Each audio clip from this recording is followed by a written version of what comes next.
authorities, which will be found at page 30, volume 2, the recorded opinions and experiences of distinguished medical professors, French, English, and Scotch, in more modern days, contenting myself with observing that I shall not abandon the facts until there shall have been a considerable spontaneous combustion of the testimony on which human occurrences are usually received. In Bleak House I have purposely dwelt upon the romantic side of familiar things. 1853. Chapter 1. In Chancery. London. Michaelmas term lately over, and the Lord Chancellor sitting in Lincoln's Inn Hall. Implacable November weather. As much mud in the streets as if the waters had but newly retired from the face of the earth, and it would not be wonderful to meet a megalosaurus, 40 feet long or so, waddling like an elephantine lizard up Holborn Hill. Smoke lowering down from chimney pots, making a soft black drizzle, with flakes of soot in it as big as full-grown snowflakes, gone into mourning, one might imagine, for the death of the sun. Dogs, undistinguishable in mire. Horses, scarcely better, splashed to their very blinkers. Foot passengers jostling one another's umbrellas in a general infection of ill temper, and losing their foothold at street corners, where tens of thousands of other foot passengers have been slipping and sliding since the day broke, if this day ever broke, adding new deposits to the crust upon crust of mud, sticking at those points tenaciously to the pavement, and accumulating at compound interest. Fog everywhere. Fog up the river, where it flows among green aits and meadows. Fog down the river, where it rolls defiled among the tiers of shipping and the waterside pollutions of a great and dirty city.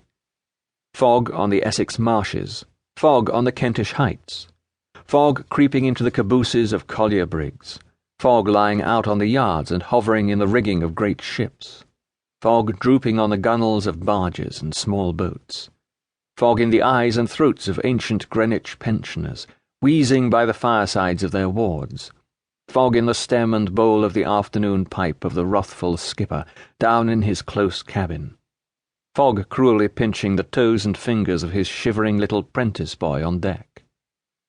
Chance people on the bridges peeping over the parapets into a nether sky of fog with fog all round them, as if they were up in a balloon and hanging in the misty clouds. Gas looming through the fog in divers places in the streets, much as the sun may, from the spongy fields, be seen to loom by husbandman and ploughboy. Most of the shops lighted 2 hours before their time, as the gas seems to know, for it has a haggard and unwilling look. The raw afternoon is rawest, and the dense fog is densest, and the muddy streets are muddiest, near that leaden-headed old obstruction, appropriate ornament for the threshold of a leaden-headed old corporation, Temple Bar. And hard by Temple Bar, in Lincoln's Inn Hall at the very heart of the fog, sits the Lord High Chancellor in his High Court of Chancery. Never can there come fog too thick. Never can there come mud and mire too deep to assort with the groping and floundering condition which this High Court of Chancery, most pestilent of hoary sinners, holds this day in the sight of heaven and earth.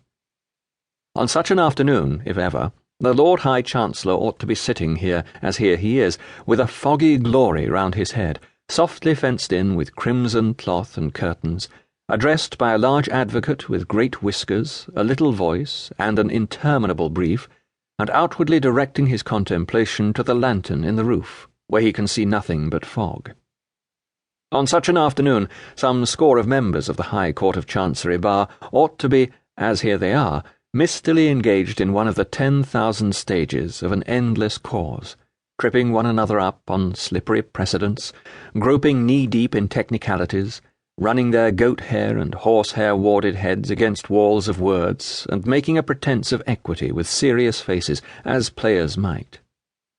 On such an afternoon the various solicitors in the cause, some 2 or 3 of whom have inherited it from their fathers, who made a fortune by it, ought to be, as are they not, ranged in a line, in a long matted well, but you might look in vain for truth at the bottom of it, between the registrar's red table and the silk gowns, with bills, cross-bills, answers, rejoinders, injunctions, affidavits, issues, references to masters' reports, mountains of costly nonsense piled before them.